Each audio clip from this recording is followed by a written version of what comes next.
What's up, everybody? It's your boy Chaos. So welcome to a new episode of Take It to the Table. I am joined by none other than Ignacio. Welcome back to the show, sir. How you doing? I'm doing great. How about yourself?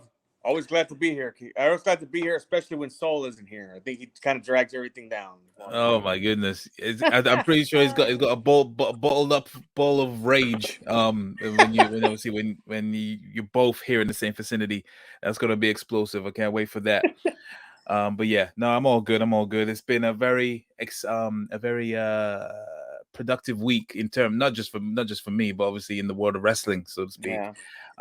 So yeah, we got a jam-packed episode. We're gonna be talking about the Extreme Rules pay-per-view that just happened on Saturday gone. We're not gonna delve into each match. We're just gonna obviously talk about the key points. And then obviously we're gonna be talking about the current state of the WWE's women's division.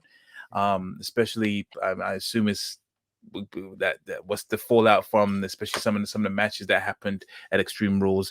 Ignacio want to give his twos on that, as well as the announcement, the announcement of this weekend, that Ignacio's best friend John Moxley has now re-signed for AEW for another 5 years. So I just wanted to get his thoughts on that, as well as by the looks of it, he's tied up his commitments to GCW. So yeah, is that a great coup, or is that bad for business? We'll ask Ignacio that, of course, as always. But yeah, without further ado, let us take it to the table.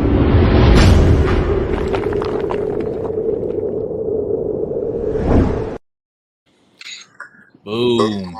All right, cool. So Extreme Rules been and gone this Saturday. What's your thoughts on it as a whole? Let's just start off, well, obviously with the well, on the group chat. You went it didn't start off well for you. Is that right to say? Yeah. I didn't. Definitely wasn't WWE. I don't think it was their best outing, but they got so many. What are they? PMLs, premium PLMs, or what? Premium live events, PLEs. I guess you Yeah, call them now. Pay per yeah. views, PLEs. They got so much coming up and squeezed together in such little time. They had this event, and then they got Saudi Arabia coming up in November, early November, and then they got Survivor Series, I think, coming up a couple of weeks after that, and then in between they got an NXT show with Halloween Havoc. Right, all this is squeezed together within 8 weeks or so, maybe. Mm. Um, Man, it's just a lot that they're trying to get together and keep storylines moving and stuff. But I didn't think it definitely wasn't their best outing. It's probably the worst pay-per-view they had of the year. You know how I feel about overly gimmicked Gaga matches, and that's all really Extreme Rules is, from top to bottom, from the start, from the and did they announce when did they announce that the Brawling Brutes would be facing Imperium? That was the first match. I didn't even know they had that advertised. Yeah, that was definitely announced at least 2 weeks ago. Really? Yeah, Oh, definitely. Yeah, it definitely was announced 2 weeks ago. They just didn't really they put the more the emphasis about it was Sheamus versus Gunther at SmackDown.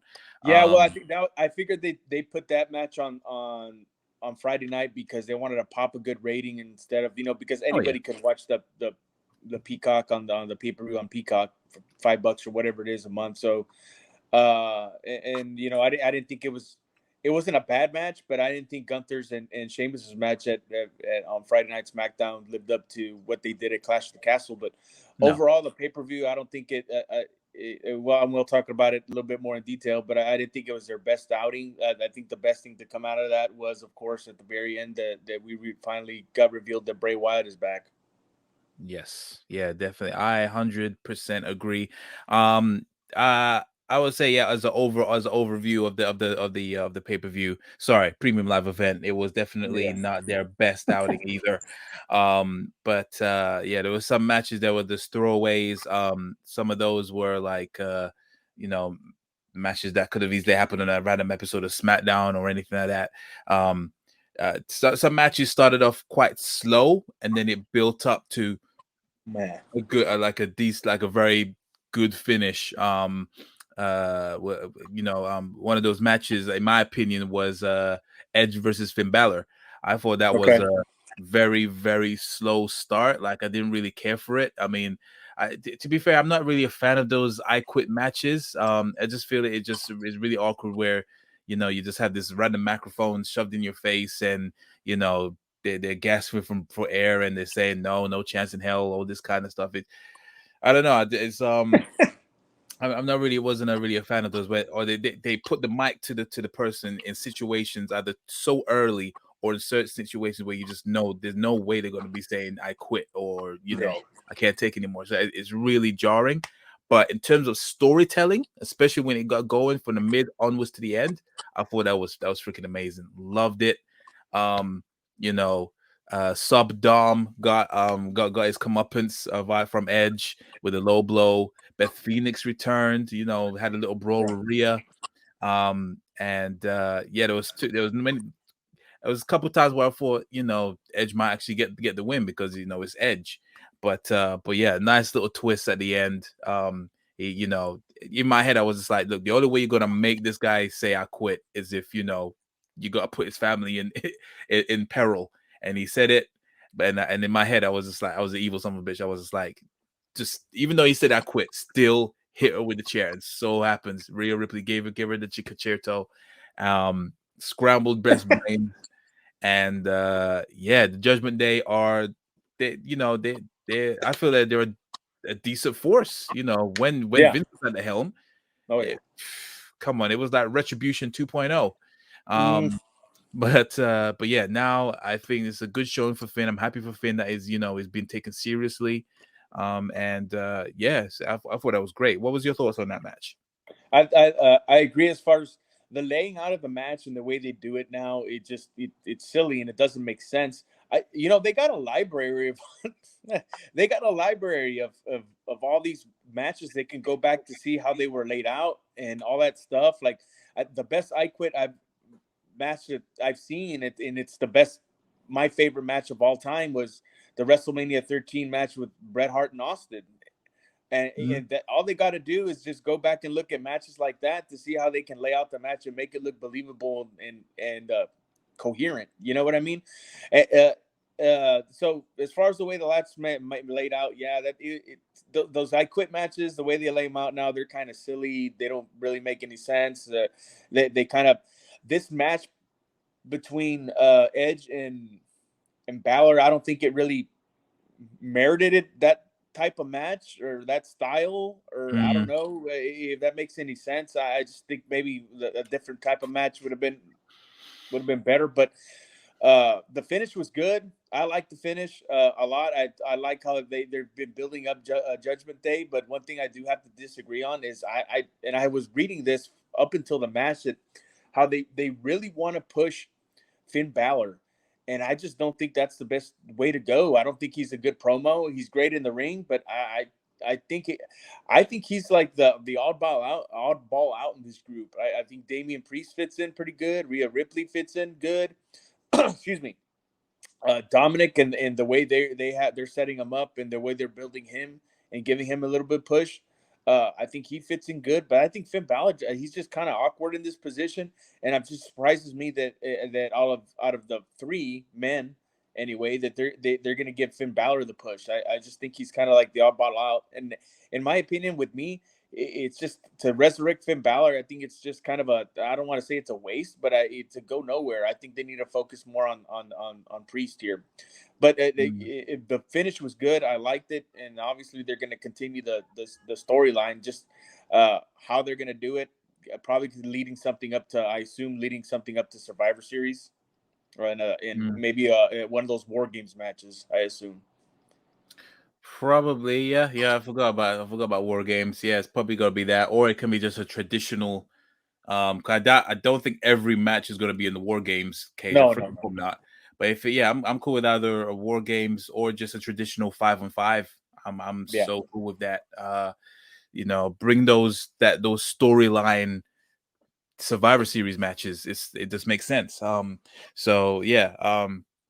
I thought it was good in terms of yeah. I agree with this was probably not the best match type to use, but for this to carry out the story. But yeah, it is what it is. They made what they could with it, and yeah, at the end of the day, it made Judgment Day to be taken more seriously because they're getting a decent push. Because I know for a fact if Vince was still at the helm, they will probably get jobbed out like nobody's business. But If yeah, who it was? makes sorry If who was at the if helm? Vince was at the helm, Oh if Vince yeah. was at the helm, yeah, Oh yeah. yeah. So yeah, I'm happy for them. But see, what I kind of see what you mean with Finn. I mean, at the end of the day, he wasn't part of the plans. You know, Edge was. Yeah. You know, as soon as Edge was found out, what you want to turn him paranormal and do all kooky shit.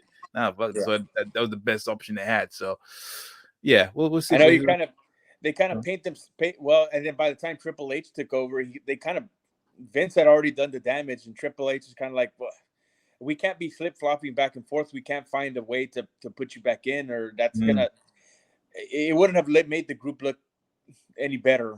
You know, it exactly. would have made things worse to flip flop back and forth. So I understand why that they went the way they went. I just think they need to spend more time on they have been on building Damian Priest. I think he's the way to go. Eventually, I think they'll get there, but I Mm, think they need to do it sooner rather than later. I don't think Finn Balor is a very good choice, but you know, as far as the match is concerned, the match quality is concerned, like I said, it was okay. The layout was okay. I think it was too long.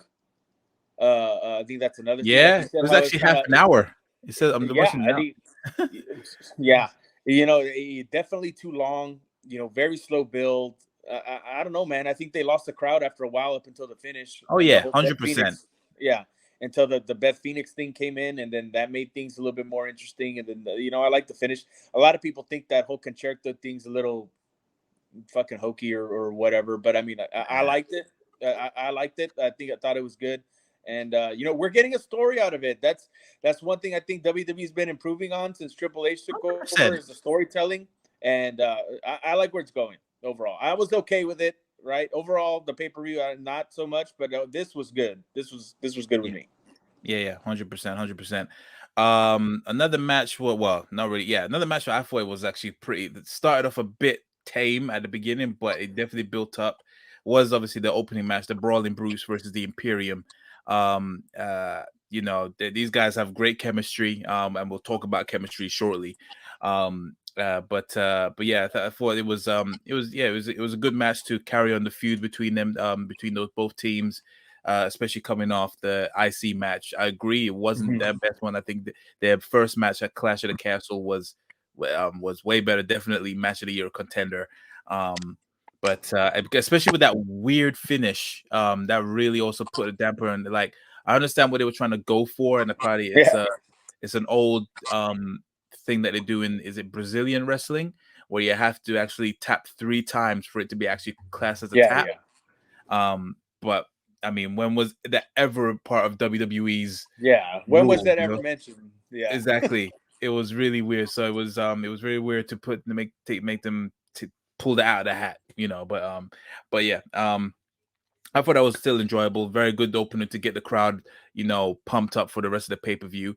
Now, like I said, talking about chemistry, one match that didn't have any chemistry, in my opinion, and I don't think they've had any good chemistry in any of their matches. Liv Morgan versus Ronda Rousey for the SmackDown Women's Championship.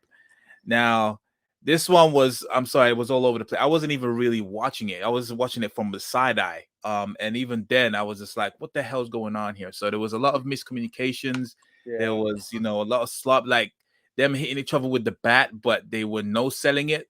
There was numerous times where they were hitting each other with the chair, but it was just like just little pats on the back. It was really, really cringe. Mistiming the move. Ronda hitting Liv with a wiffle ball bat, or whatever the fuck that was, or maybe she borrowed Floyd from Jericho or something. I don't know. I knew he was gonna say that.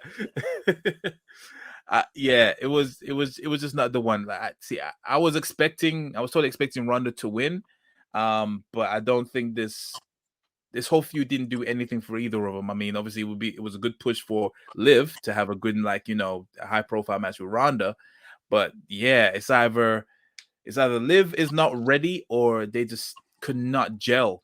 This whole feud was just an absolute war fest. I must say it was not interesting for me. And I mean, the only best part about it was right at the end when she was getting choked out or whatever, and she was smiling, and I was just like, I thought because Uh, at first I thought she was corpsing. I thought she was just like, I can't bother with this match. I'm just having fun with it. But the commentators acknowledged it, yeah. and it looks like something is building from it.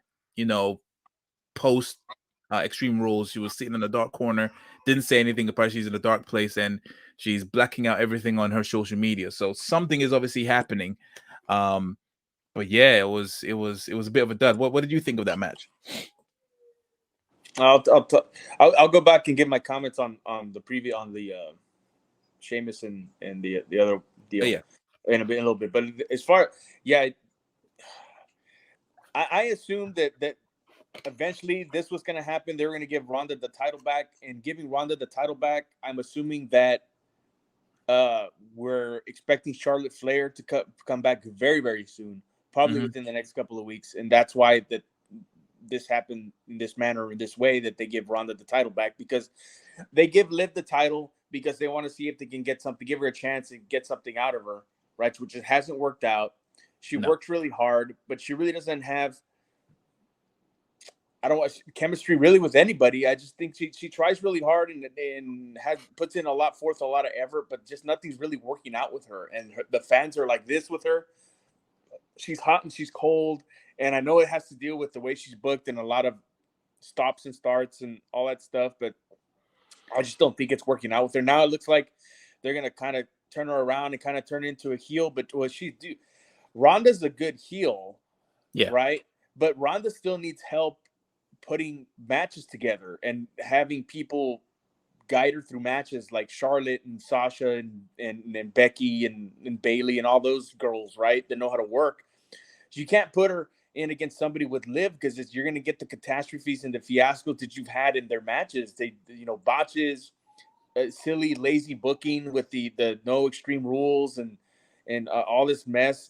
It just doesn't make any sense. And yeah, putting Ronda with unexperienced people doesn't do her any favors, right? Because even though that she once in a while she does a spot that makes it seem like she knows what she's doing and she can sell a little bit, she needs a good worker with her, and Liv's not that. And I mm, just think they need to close the door on Liv. I think she's not going to live up to expectations that she has for herself. At no fault of her own, it could be a mixture of, she tries hard, but she's, like I said, she's just really not that great, and the audience is like hot and cold with her, and book stop and starts with the booking. I just think they just kind of need to throw their hands up and just kind of give up on her, and just, she'll hang around in the mid card, but that's about it. mm. So like I said, I think, the match was a disaster. You got Ronda with the wiffle ball bat, and you got, missed spots, and they're trying to figure out what to do and all this stuff. And, it's bad. And, we'll talk about the other women's match a little bit later, and we'll segue into what I think about the whole division. But yeah, it's just bad, and bad chemistry. And, Ronda just needs now somebody. Hopefully they got Charlotte coming back, and maybe they can convince Sasha to come back. That way she can have some people to work with to at least make this women's division semi entertaining. Yeah, no, 100%, 100%. Definitely a little asterisk on the Oh, pay per view as a whole. and Um, going back to making Liv a heel, like she's like she's not a good, like, person to be scared of, or she's not like a scary heel. She's not like Ronda or Lacey Evans, who's like an ex-Marine and in shape and imposing and yeah, authoritative. That's, I think, the route they should have went. They needed to concentrate on making Lacey Evans a star somehow, instead yeah, of no, going what with a Liv flop that was. Yeah, instead of going with Liv Morgan. Uh, the only way Liv would be a good heel, she was like a snarky little chicken shit heel, and I don't know if that will work out. I think it's just too late for her. But yeah, they should have continued on with Lacey Evans, but I don't know if maybe because she was a Vince McMahon project, they just wanted to kind of push her to the side, and we'll just kind of deal with you later or whatever, and do your Hmm. thing and have your job on TV or whatever. But I mean, I think that was a mistake. Raquel Gonzalez, like, she can be a big opposing heel, but she comes out smiling and out to the generic Yeah, Mexican guitar music or whatever, that. So yeah, I just think right now it's all over the place, and it just, I don't think things are going to work out for Liv like the way she wants, or the way that should actually. Yeah, no, I agree. I mean, I think yeah, she should stay from the women's, stay away from the women's title for a while. Probably still contend for it like now and again. I don't want her to end up like Natalia. You don't want to Yeah, get the Natalia treatment, but I mean, because you do need some people that they probably won't get the title again, but they are worthy contenders to challenge for it, kind of thing. So, but sure. yeah, the experiment didn't work. It is what it is. No one can say that they didn't take a shot on her. It's just that, yeah, just like you Yeah. said, shoddy booking and just people that she's worked with, it just didn't really help out. Now, obviously, I'm not gonna go through all the matches because we got our guys Cody and Okay. I've like just obviously been dissecting it, so not to worry. But yeah, next Yeah. matchup was obviously the main event. What did you think of the fight pit between Seth Rollins and Matt Riddle? Well, one thing I can say is Daniel Cormier. He's still the heavyweight champion of the Golden Corral buffet, if you know what that means. Good Lord, his gut was hanging like 3 to 5 inches over the know belt, he's and everybody was enjoying that talking about, retirement, oh, boy. maybe everybody was talking about, oh, he's gonna face Brock Lesnar at Crown Jewel. Like Effie, he is. All right, I like Daniel Cormier. He's pretty cool, and he's always showing interest in being involved in WWE, right? And I Oh guess, yeah. and then I saw, but then I saw somewhere online where Ken Shamrock was like legitimately interested in doing this, like refing this match Okay. with Riddle and Seth Rollins, and I think that would have been a better visual, right? To I have swear he's been exiled from WWE. They do not talk about him. well, and that's one thing I wanted to kind of bring up is that what does Ken Shamrock have with WWE? Like he's never talked bad about anybody there, to my knowledge, about Triple H or Vince McMahon or anything really. I mean, from what I've seen or read online, is he's always said good things. It's I, weird. I I, don't know because he's been blackballed from WWE. He's also blackballed, like erased from UFC.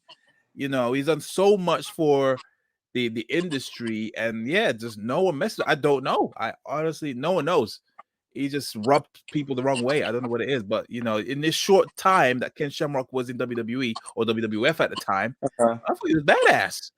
yeah, Yeah, if you're right. anything, I think maybe he was miscast a little bit. They could have done more with him, but I was at first I was assuming that maybe he was still under contract with Impact, but I don't even think he's under No, contract with Impact anymore. I don't think no, he's with and it doesn't anybody. matter because if he was, I mean, they gave some leeway with Mickey James at the Rumble, Yeah, so that definitely wasn't the case. They're on good terms with Impact, so God knows yeah, why they could involved with him. man. I don't know. I just think that's kind of weird. I think him throwing himself out there and saying, "Yeah, I'll do it." The next thing you know, it the next day, Daniel Cormier's.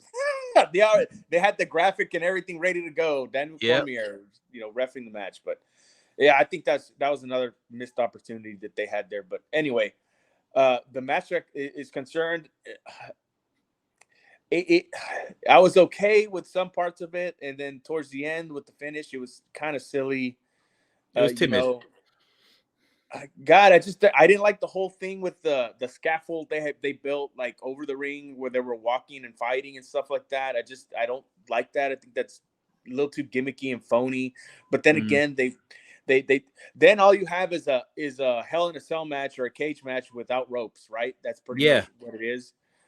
So I don't know. Again, I think they're going a little bit thinking a little bit too far out the box. I think they should just keep things a little bit more simple because I think this is a good rivalry because Seth Rollins 100%. is doing real good like character work. Like dude, like guys like Rollins and Kevin Owens and Roman, the Bloodline, like all these people are doing good character work. Like this is good acting. Like Rollins is really coming to his own with his character and stuff, right? But then when it comes to the matches, like Rollins still puts on good matches, but like stuff like this, I think kind of just sets things back as far as like when the matches are concerned. Like I think they could have gone a different way here. I don't know if this is the end of the rivalry or whatever, because doesn't Seth Rollins have a match with Bobby Lashley tonight on Raw? Suppose no, didn't he really face for the US title already? No, he was supposed to have. I think he was supposed to have another match on Raw tonight Oh, with okay. Bobby Oh, fair Lashley. enough. I didn't. Well, I mean, it's definitely up in the air now because I obviously guess. You know, Yeah. it's with that ending of the match. I mean, he still walked away. He looks Yeah. like when the camera panned at him, and he just looked completely dejected. And he's also done another social media blackout like Liv Morgan did, where he's just blacked everything. So usually that's a sign of a reinvention, if you will. Well, I And mean, or, yeah, dude. I don't know. All the overly gimmick stuff just kind of just turned me off to the whole pay per view. Like Extreme Rules isn't, or back in the day, it was one night stand ECW, and then it morphed into Extreme Rules, and I don't know, just having that's Vince for you. two, That was like when everything yeah, had to be like every match had to have his own pay per view. Which I hope from next year, I hope they nix all of that shit. I don't want to see Hell in a Cell. I don't want to see TLCs. That model is old now. They need yeah. to do that. I just, yeah, you know, these, it's just too many overly gimmick matches for one shot or one pay per view. You know, it was kind of a little bit disappointing. I think they could have gone another way. Like I said, I like Seth Rollins and the character work he's doing. I hope they keep on going the route of trying to do something serious with Riddle and his character, and get rid of the fucking scooter, and revamp his ring gear or some shit or whatever. But I mean, yeah, you know, come on. Uh, yeah, I just think that this rivalry could have gone another way. You know, somewhere where it's going to be a little bit more, less phony, more entertaining. Because like some of the promos they've been doing, like that whole sit down they did, where Oh you know yeah, Riddle lost his shit and all that stuff, and the parking lot stuff was been pretty good. Uh, you know, I'm just hoping that this really isn't exactly the end, but it kind of looks that way. it So kind of looks that way. Definitely yeah, kind of looks that way. I don't know. They could have done something better, but yeah, like I said, this wasn't exactly the best pay per view. So Yeah, I think this definitely is the case where, like, you know, uh, for especially for Seth in his arc, where he obviously he torments his opponents, but when it comes to the big match, he always fails. He's done it with Cody. Now he's done it with Riddle. yeah, You know, so obviously I think now it's probably like, you know what, screw all of this. I got to revamp. You know, stop with all this, you know, weird suits and all this because it's clearly not working. And yeah, funny how it all happened, or like everything, this is all coming into play with obviously what happened right at the end of the pay-per-view, which was, I thought, was freaking amazing. Obviously you thought that the show was over, you saw the little blurb at the bottom, and this is obviously this is from fresh out of Triple H's book. He did this with DIY, and you know, then everything goes black. The commentator's asking, are we still live, what's going on? Then you see the lights, all the little lights come out, the fireflies. You had the whole world in his hands, and it had this nice little, you know, this beat down, you know, out of business version of the Firefly Funhouse. You know, yeah, others just chilling there, everything was cobwebs and everything. Um, and then individually you see Husky Harris, you see the Rambling Rabbit, you see Sister Abigail, then you see like the burnt mask of the Fiend on the commentator's booth, then you see the actual Fiend right there, and then ultimately you see this big door yeah. opens up. Bray Wyatt is actually back. Probably that pop definitely rivals when Cody arrived at Mania. I think it was definitely one of the biggest pops of the year. Um, I mean, who else would it have been? I mean, they couldn't have said anyone else, and it would have been viable. So I mean, like, but the fact that you actually saw that and the way it came together, you know, and it wasn't. It took a while for it to be obvious who it was. You know, the viral stuff that they did, from the QR codes to the tweets, the random music playing of the Right Rabbit in live That was events. cool. You know, that was awesome. You know, it's something Yeah, original. because it Um, made it because this is the ideas they come up with, is that like the whole QR code stuff. It's like you're playing a game, yeah, right? So it's like it gets the audience like more engaged, and exactly. it worked, because you know, and at the end I think everybody, like for cut 2 weeks or something, I think everybody probably knew it was going to be Bray Wyatt, or maybe longer. I don't know, but yeah, like it kept the audience and the crowd engaged, and then Wyatt shows up, and you know, Wyatt, I he doesn't have to be the necessarily. He's one of those guys. He doesn't have to have a title, right? No, To be over, or whatever. I mean, I'd like to see it go that way eventually, but he doesn't have to have a title to be over. He's just one of those characters. Like, I think it should be like back in the day, you had guys like like the again example would be like early days of the Undertaker, or like the early days of Cactus Jack, like Mm, Mick Foley, in the early day, like Abdullah the Butcher, and what's his name, Bruiser Brody. Like, you just had guys that came out, and their main purpose was, I'm going to hurt you. Like, I'm not here necessarily to win matches, I'm here to hurt people. yeah. And I think that's the thing that WWE, of course, when Vince was in charge, that they missed was the Fiend. The Fiend could have been that menace that was, I'm just here because I want to watch the world burn, kind of Yes. thing. And I think that's what they missed with the Fiend, because Vince got involved and wanted to put Goldberg over, whatever, and that stuff, and that's what they missed. And I think this is an opportunity to kind of pick up on that narrative or that storyline where I'm here because, not necessarily because I want gold or money or whatever. I'm here to make people's lives be a menace and make people's lives miserable, and watch the world burn, kind of evil kind of character, make people scared of them. You know what I Mhm. mean? Because that's Like a what, like, Joker. kind of, yes, yeah, kind of like, yes, like that. And Mhm. that's where I heard that line. Some people just Yes. want to watch the world burn, Burn. Yep.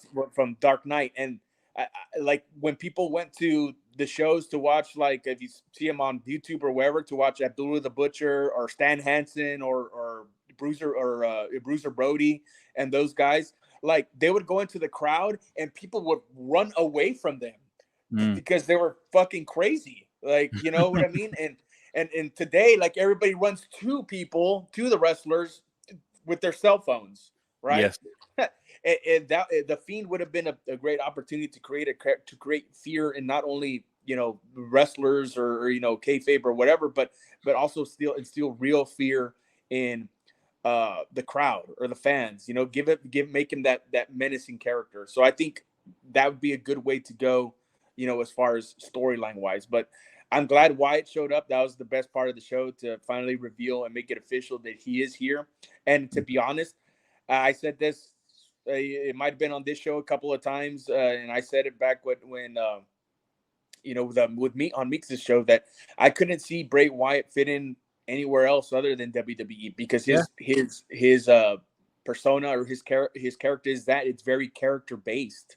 You Yes. know, it relies on his creativity, or how you build his character. Yeah, he couldn't have been as creative, or he wouldn't have gone over in AEW, because not that he's a bad wrestler. I don't think he's a bad wrestler, but he's not a great wrestler, and I don't think the fans would have been as receptive to him there because of his Yeah. in-ring work. Yeah. No, agreed. I totally. He's Yeah. such a WWE guy. Because yeah, his ideas only fit the WWE mold. Yeah. Obviously there have been times where AEW kind of lead into that kind, or they try to, or they don't really embrace it. You have the Abaddon, and I guess to an extent House of Black, that kind of Yeah. stuff. But yeah, it'd be very weird. He couldn't be himself. I think he'd be more restricted in AEW more than ever than all the uh the complaints he probably had with WWE's creative. But I Yeah. think, yeah, under the new helm, I mean, there was an interview that I don't know if you've seen it, where Triple H sat down with Ariel Helwani, and Ariel just pretty much just asked him, like, is there chances of Bray coming back, or what's your thoughts of working with him? And he was just like, look, Triple H said that I want to work with him, but it's such a bottle of creativity where it's very hard to control it. Like, you could come up with an idea, and then and then we say, okay, yeah, go for it. 5 minutes later, it was like, oh no, forget what I said. I got this better idea. And it's just like, he's just full of just crazy things that it can drive writers or the person that's head of creative nuts, because you're like, what, just stick to one thing, deal with it. But Well, yeah, and that's not a bad thing, because no, there's some guys that complain, well, I don't like this. Okay, well, what do you want to do? Well, I don't know. yeah, That's your yeah, job, dude. yeah, Like, if you don't like the idea, at least have one ready to go. You know yes, what I mean? Like, okay, what do we do this? And maybe it'll work, or maybe it won't. But having a lot of ideas isn't necessarily such a bad thing. But not at all. No, No, true. Definitely, definitely and not in the world of wrestling, and you're supposed to no, entertain. You like because at the end of the day, only you are able to really put yourself over. And if the fans accept you, the fans accept you. You know, like yeah, there's only so much the creative or the writers can do for you. You know, but yeah, it's a weird thing that was pissing me off when wrestlers they leave. They're very bitter about it. I'm just like why didn't you do something about it? It's really weird. But anyway, happy for Bray to come back now. I don't know if well, this is me just spitballing, but do you think he could be the possible contender to dethrone Roman Reigns, or do you think it's going to be probably have to be Cody or someone? Like, could you yeah. imagine I don't that? think. Yeah, I don't really see them going there yet. Or I don't. Well, to answer your question, no, I don't think he's going to be the one to kind of to dethrone Roman. I think probably the route they're going to go with him eventually. I couldn't tell. I don't have no idea who they're going to put him with first, but I have an idea who eventually they're going to put him with. It could be 6 months from now, depending on when he comes back. But I think eventually the route they're going to go is they're going to go Wyatt, Cody Rhodes eventually, Mm, and maybe after Cody, takes the title. I think maybe they're going to go there, but no, I don't think he's going to be the one to try to dethrone Roman. I don't really know where they're going to go for him or who would be exactly like a good fit. And I was trying to think about that uh, uh, after I watched the show. I was like, damn, who they gonna put him with? Is he gonna show up on Raw? Are we gonna see him on SmackDown? Or if we see him on Raw, who they gonna program him with? That's gonna be kind of interesting. And I was just trying to go down the roster. Right now, Raw's very heavy on what they're doing with Judgment Day, right? And you know, and then Seth Rollins it looks like I don't know if he's going to be taking a break. And then you got Bobby Lashley has the U.S. title. I don't think that would make much sense. And then on SmackDown, you got Drew McIntyre who just came off a loss with Karrion Kross, and are they going to go? Are they going to continue that feud? So I don't know. It's going to be interesting. I really don't know what they have planned for him, or who they're going to shoot, who's he's going to program or shoot at first. It's going to be interesting TV to see. See, this is what I'm saying, and I know I'm veering off here, but like now I'm interested on what's going to happen on Raw and SmackDown. yeah, You know what I mean? And six yeah, months ago, I wasn't really. yeah. No, it's same as well. Like when, like, just you could ask anyone. When Vince was at the helm, I barely got through an episode of Raw. Like I literally probably watched the first hour, and I just couldn't care less. SmackDown wasn't so bad. Obviously, Roman was on there. The Bloodline Yeah. was on there, so I was still kind of invested. But now, yeah, I'm definitely like there's way more chances of things to happen. Things are happening logically. Exciting matches that are unexpected mashups of matches are happening. You're getting like Ricochet versus Solo Sikoa. For some reason, I don't think we would ever see that if Vince was still at the No. helm. You know what I mean? Yeah. These good, fun matches are happening, and it's not rematch after rematch after rematch after Mhm. rematch. It's something almost refreshing every week. So 100% is way better now. And it's yes, it's healthy competition. It is what it is. Seeing Wyatt, I mean, I feel like Raw is more his home. I think, or he could be someone that is just like Roman Reigns, where he kind of like bouncing in between both shows, and Yeah. just slowly infect people, or do what he wants. Want to have multi feuds with him? Is that much of a? Is that over? He doesn't have to stick to one show. Why not make him bounce to different shows, and then just corrupt the whole damn place, just go nuts with it. Sure. Um, Yeah. so yeah, I'll be down. I'll be down for that for sure. But yeah, everyone, leave your thoughts in the comments below. What was your thoughts on Extreme Rules? And what's your thoughts on Bray Wyatt? I'm pretty sure everyone it's been universally praised, regarding his arrival. So yeah, really, really happy for him. So yeah, moving on from Extreme Rules. So yeah, you have some reservations regarding the WWE Women's Division, so to speak, Nacio. So obviously we kind of delved a little bit of our thoughts, what we thought of Liv versus Ronda Rousey. Obviously there was another match. Obviously we haven't forgotten about it. Bianca versus uh Bailey for the Raw tag for the Raw women's the Raw Women's Championship. Excuse me. So yeah, if you will, the table is yours, Ignacio. What's your thoughts on the women's division? Well, I think it's just kind of like what you mentioned earlier with Liv and Ronda. It's like, dude, I saw this match with Bianca and Bailey. Is I don't like the way they do, just like the I Quit matches. I don't like the way they do lay out ladder matches nowadays. And not only that, I just don't think that these two have like a lot of chemistry. Like the Mm, the what do they call Damage Control? yes. Like they got that big pop at SummerSlam, and it's just kind of been all downhill from there. Like I don't think they really just, to me, I don't think they have the right chemistry. I don't think they really gel well together. And I think they put Ia and Dakota Kai with Bailey because they wanted them to get the rub off of her. But I just don't think it's working, dude. I don't see them being. They're not entertaining. Like their matches are okay, Mm, and Bailey, I like Bailey, but I just think putting these two with her kind of just brings her down a little bit. And then mm. I think like definitely Bianca, Asuka, and Alexa didn't have good chemistry. It's just kind of like an No one oddball. even messed them. That was so random. Yeah, All three former champions, and yet they just don't go together. It's weird. yeah. It's just Bianca's still carrying the doll. Asuka, she just kind of acts like a spaz, like she does on her Instagram account and stuff.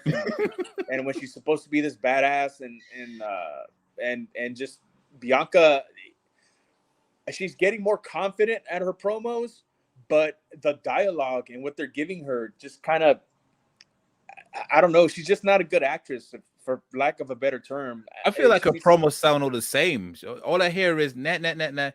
The bestest, the greatest. It's always that, and then What's what that's I'm it. saying is I don't know if she's giving or she feels they're making her feel like she can't give her own input, but this the Mm, dialogue they're giving her is very plain. And what I'm trying to get at is, dude, this women's division without like Charlotte and Becky and Sasha and Bailey at her best, this women's division like suffers like a lot with those four. Like they're hurting bad in my opinion.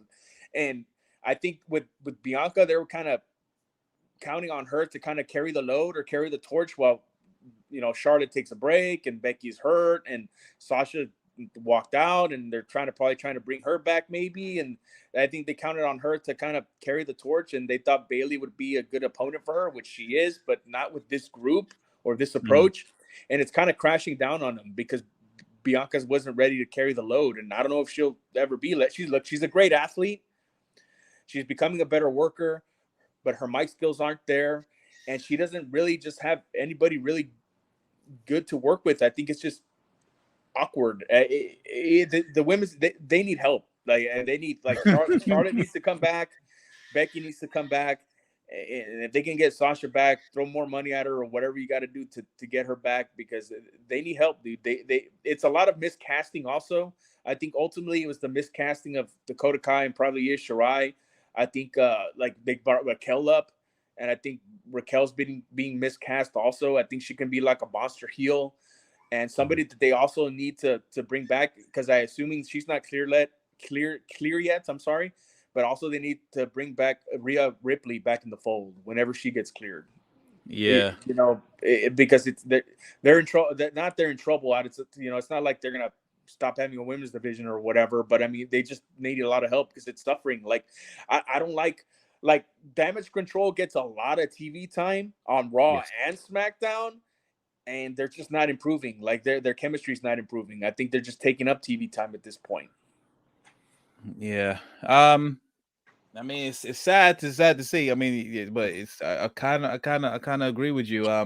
They're this new something is missing from them. Yeah. Yeah, you're right. There's something like they could potentially be great, but yeah, just there's something is off with them. But uh, I mean, I'm happy for them to get obviously get the TV time. But yeah, I do agree that they are missing a lot of heavy hitters. So yeah, like, and it's Yeah. definitely apparent more than ever now. Yeah, like they do need Charlotte, which she said she is returning imminently. I think her promo package played during Extreme Rules. Okay. So Yeah. yeah, So usually that's a sign. I would say so. I don't know when, but she is coming imminently. I'll Um, applaud. I'll applaud the effort. They tried, but now they just need to go another direction. They need to try something else, like kind of exit out of this damage control thing and do something else with Bailey and maybe Dakota can contribute somehow or move somebody else up from NXT. mm. Starks. I really like her. Zoe Oh, Zoe Starks. Stark. I was confused for a sec. Yeah. Zoe Stark. Yeah, Yeah. yeah. Like I really like her. Like I don't know. They need to kind of reshuffle the deck maybe a little bit, It but looks first like they need the veterans to come back. yeah, definitely. It looks like they're teasing something as well with was it Nikita Lyons because she was in the Oh, crowd last night. So there's that. Not last night, but Saturday night.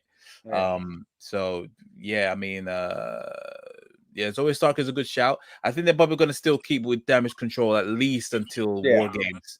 I would say at least till then. Um Oh, but we'll, yeah. we'll we'll see You what happens mentioned you there. mentioned you mentioned Nikita Lyons, and I just got gas.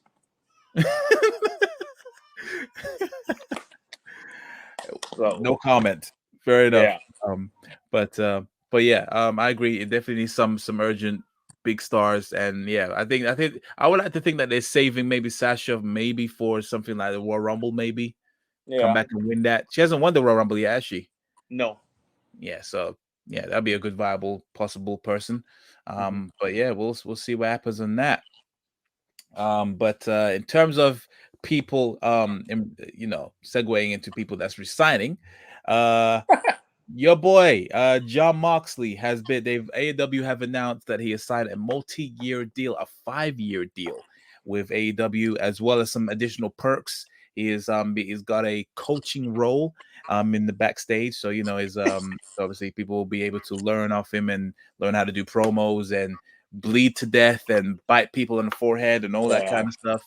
And whilst doing that, he lost a world title, and it wasn't the AEW world title. He lost the GCW title to Nick Oh Gage. God. And that pretty much kind of frees him up from responsibility. So I think that there's a certain sense of exclusivity with so he's not going to be really working the indies, maybe at the very most the very most maybe the New Japan in New Japan Strong in the US version of New Japan. But yeah, there was and he pretty much outright said you reason he done it because he didn't want to play both parties, meaning WWE and AEW. He didn't really want to assume that he might be going back. He has no intention of going back. He'd rather stay in AEW. So yeah, your boy's gonna be there for another 5 years. What was your thoughts when you saw that news? I don't know. Moxley. He lost.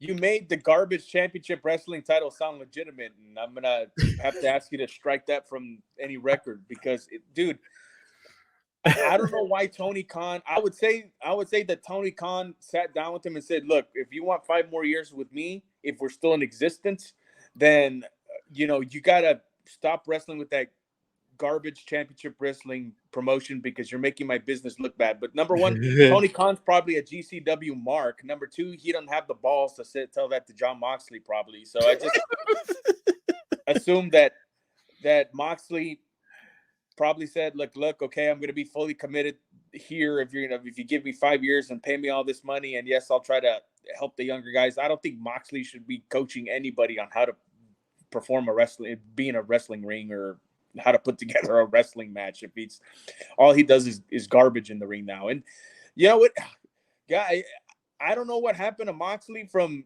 him losing the AEW title like to now. Like I just don't understand what happened because when he came in, he was really good, and just from him losing the title to Omega to now, it's just been just ridiculous and embarrassing and the same.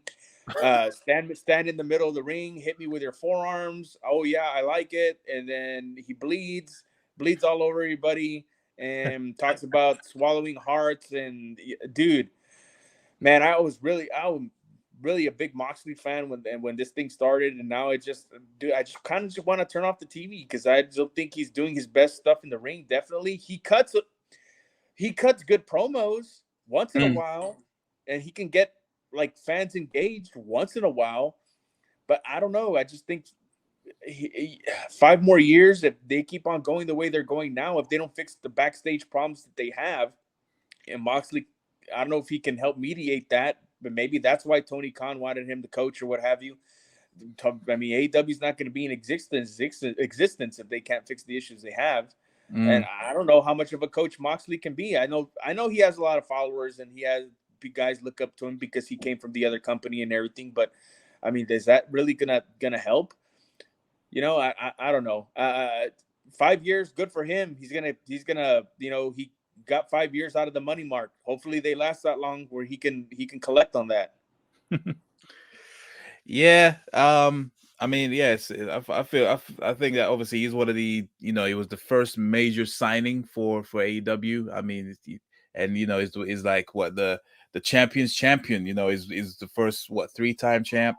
Only makes sense that you're locking down no matter how Yeah, and you got pretty much. Well, I assume they got a bit of money freed up now with obviously CM Punk ain't really there anymore right now. yeah. And that's obviously ongoing, but yeah, I mean, I do see what you mean. Ever since he lost the AEW title the first time, obviously he had that matches with what's the old guy's name again? Not Ishii. What's the other one? It's Suzuki. Yeah, is it Minotauro Suzuki? Yeah, him and uh, just I don't even remember half of the feuds that he was in. So it wasn't until he obviously really got back into the world title scene. He just kind But of has he kind of just has the same match like all the time, right? mm, Or I don't know. Am I wrong there, or am I don't know. It's just I'm not too keen on what he's doing. That's it. I think Moxley can. He's one of those guys that can probably do what he wants to do within reason in AEW, but he's choosing to do the wrong things. mm, That's what's kind of turning me off. fair enough. Fair enough. Uh, yeah. Well, that's just wait and see. I mean, yeah, it could be. I do see what you mean. Like, I don't remember anything memorable from Yeah, his matches, but yeah, I feel like the thing that saves him really is obviously what he does outside of a match. In terms of promos and the stuff that he's in. But obviously, all of that can only take you so far. The most at the end of the day, the matches is what brings you to the table or brings you to watching the product. So, but yeah, we'll have to just wait and see. I mean, I think what everyone's dying to see is a heel turn. I think that's what he probably needs to see how he flexes with that, and then yeah, take it from there. Um, because yeah, so something's got to give. I like Moxley. I think he's I feel like he's great. So yeah, we'll see what from there. Leave your thoughts in the comments as well. What you think about the re-signing of or the renewing of the contract of John Moxley, and uh, could you see him be a 4-time champion, or is he having the title too many times? I don't know. yeah. But yeah. And with that note, we've come to the end of the show, guys. So yeah, as always, thank you very much, Ignacio, for joining us on this jam-packed episode, sir. No problem. I always And enjoy being here, especially when Soul's not involved. especially. But yeah, as always, make I'm sure just you kidding. I'm just kidding. I can't wait for Soul to be back so we can spar a little bit here. keep it clean, guys. Keep it clean. Keep it clean. Keep But it clean. but yeah, as always, make sure you like, comments, and subscribe to the channel. Be sure to follow us at Wrestling Republic on Instagram and also at official_TITTT for all the latest updates, reviews, rants, little clips of the show as well. If you want to get the short condensed version of the episodes. But yeah, I have been your host Chaos. He has been Ignacio. Until next time, guys. Peace.